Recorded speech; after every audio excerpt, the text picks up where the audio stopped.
Good day, everyone. We have to quickly solve this equation.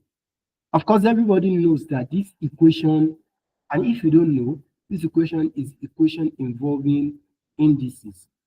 Now, please, this is an equation because it has equals to. You can see this equals to. So this is an equation. Now, you can see that this left-hand side of the equation is fraction.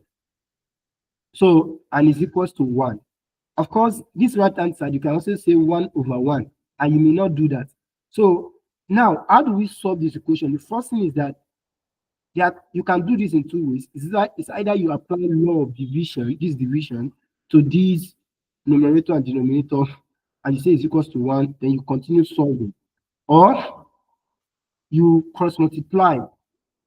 So now here, I'm going to do the method of cross multiplication. So I'm going to do my first step by cross multiplying. So what do I mean by cross multiplying? So the solution is this now. Solution. So if I cross multiply here now, that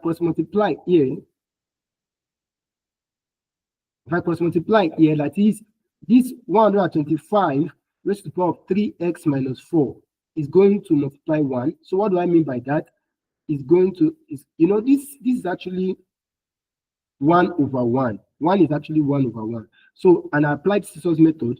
This 5 raised to the power x minus 3 will multiply 1, and it will give me anything times 1 is that thing. Don't forget. So I'm going to have 5 raised to the power of, x minus 3 is equals to 125 times 1 also is going to give me what? 125, 125 raised to the power of what? 3x, minus what? Minus 4. So having done that, since you have done that, then the next thing is that please any base that is not any base that is not a prime number, please break it down, because we have to make the base to be equal on the either side of the equation to be equal. The base here is 5. So, and is this base a prime number? Yes, you can't break it down again. So that's what I like saying, that make sure your base is a prime number. You can't break it down again. So look at this 25. Look at this 125. It is not a prime number. So you can break it down. So break it down. Now, how do you break it down? Just do your 125, and you have an idea that it is 5 that first go. So 5 in 12 is going to be 2. Remaining 2. So 5 in 25 is going to be 5. So 5 in 25 is 5, and 5 in 5 is 1. So meaning that 125 is equals to 5 raised to the power of what? 5 raised to the power of 3. So that's what I'm going to substitute for the 125. So 5 raised to the power of 3. So what do I mean by that? Well, I mean that I'm going to write 5 raised to the power of x minus 3, because I can't break the base down here. So for this 125, I'm going to write it as 5 raised to the power of 3. I'm not going to write 125 again, but now 5 raised to the power of 3. But then the 125 has a power, which is 3x minus 4. So I'm going to put that one in bracket. It's going to be what? 3x minus 4. So I haven't done that. Then what is the next thing that you're going to do? Now, please, the next thing is that check the base at the left-hand side is what? 5. The base at the right-hand side is what? 5. Meaning that the base are equal. Are they not equal? They are equal. So whenever the base are equal like that, now the next thing to do is you equate the power. So the power here is x minus 3, and the power here is 3 open bracket, 3x minus 4 close bracket. So that's what I'm going to do now. I'm going to equate the power. That's the rule. That's how to solve equation involving indices. So I'm going to say x minus 3, which is this, is equals to 3 open. So I'm trying to equate the power. I'm not doing any special thing. So here 3x minus 4. Now what I will do now is I'll open the bracket at the right hand side. So here, and please, these 3 outside here, we multiply everything inside the bracket. So student will say 3 times 3x, they will say 9x, then they will say minus 4. What about this 3? Will the 3 not multiply this 4? It will. So you're going to say 3 times 3x, that's going to give us what? 9x. And then you're going to put your minus. So 3 times 4 is going to give us what? It's going to give us 12. So having done that, then the next thing is that you're going to solve this equation. Some people might not still know how to solve this simple equation. Well, you have to learn how to solve simple linear equation. So what you do is just that you decide my variable, do I want my variable to be at the left-hand side so that I can transfer all my variable to the left-hand side and put all the ordinary number at the right-hand side. So, well, most times we allow the variable. Most times we allow the variables to be at the left-hand side. We allow the variable to be at the left-hand side. Well, maybe I should just go with that, but I can decide to make sure that my variables are at the right-hand side and I bring ordinary number to the left-hand side. Anything, as long as you are doing the right thing. So, well, here I'll bring my variable to the left-hand side. So one of the variable x is at the left-hand side, so I will not carry it. It is there already, so I will put it. It is only this 9x that is at the right-hand side. This 9x I'm going to bring to the left-hand side. Please, anytime you are transferring variable, the rule of solving equation is that anytime you are carrying anything, check the sign in front. If the sign is plus, it will change to minus. If the sign is minus, it will change to plus. Some students will now forget. How will you forget? When is that? That's the main thing you are doing. So, well, in front of this 9x, there's no sign here, so that means it is invisible plus. Anytime there's no sign, it is plus. So the plus, when it comes to the left hand side, it becomes what?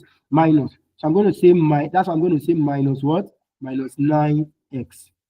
So then no variable again, so I'll put equals to.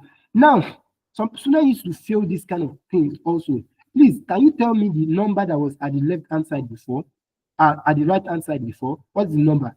12, right? No, the number is actually minus 12. This minus belongs to this 12. So you write the number that was there before, which is minus 12, not 12. This sign belongs to 12. So you're going to say minus 12.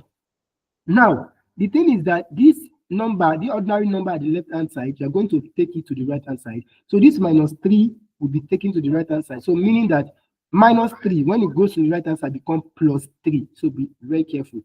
So I'm going to say plus 3. That's why I'm saying plus 3 here. So now, x minus 9. Please, can you tell me what's the sign in front of this x here? This x. It is plus. There's no sign, so it's plus. Now, in mathematics, plus means I am having. Plus means what? I am having. So I'm having 1x. And please, in mathematics, again, let me show you this. 1x is equals to x. Nothing like 1x. You don't used to write 1. So if I say 1y, it is y that I'm going to write. So the coefficient of y is 1. So I don't need to write 1. So I'll just write y. Please take note of that too. It's very important. So I will know that now. So I'll now say x here means 1 plus 1x, meaning that I am having 1x. Then minus 9x means I am owing. Minus means owing. You are owing. So minus 9x means you are owing 9x. So now, if you are having 1x and you are owing 9x, are you going to be having or owing? Later, you'll be owing, and you'll be owing 8 now because you are having just 1. So you'll be owing 8 what? 8x now. Then 8 minus 8x, and owing means minus, so that's minus 8x is equals to. Now, the right-hand side also, minus 12 means I am owing 12. Some students will just go and write, and the answer is 9. No. So please be very careful of that. You should be very careful. So now the thing is that minus 12 means I am owing what? 12. Plus 3 means I'm having 3. So if I'm owing 12, or I'm owing you 12, and I'm having 3, am I going to be owing you or having you? Or having? So I'm going to be owing you because I'm owing more. So minus 12 plus 3. If I pay the 3, then I'm going to be owing what? That's going to be minus what? 9. Minus 9. Yeah. So that's going to be minus 9. You write your minus 9. Now the next step is that you are looking for x and not minus 8x, because you are having minus 8x here. Look at the minus 8x that we are having here. You are having minus 8x. So, but I'm looking for x. I'm not looking for minus 8x. So what is disturbing x is minus 8. Some students will just say divide both sides by 8. What of the minus? You have to divide both sides by minus 8. So you're going to say minus 8x divided by minus 8 is equals to what?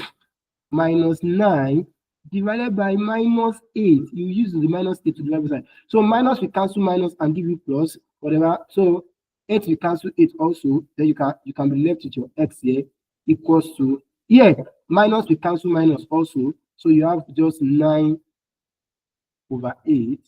And your x, you can change it. So how many 8 will you see in 9? It's going to be 1. So remainder 1 over 8. So the answer is 1 whole number 1 over 8.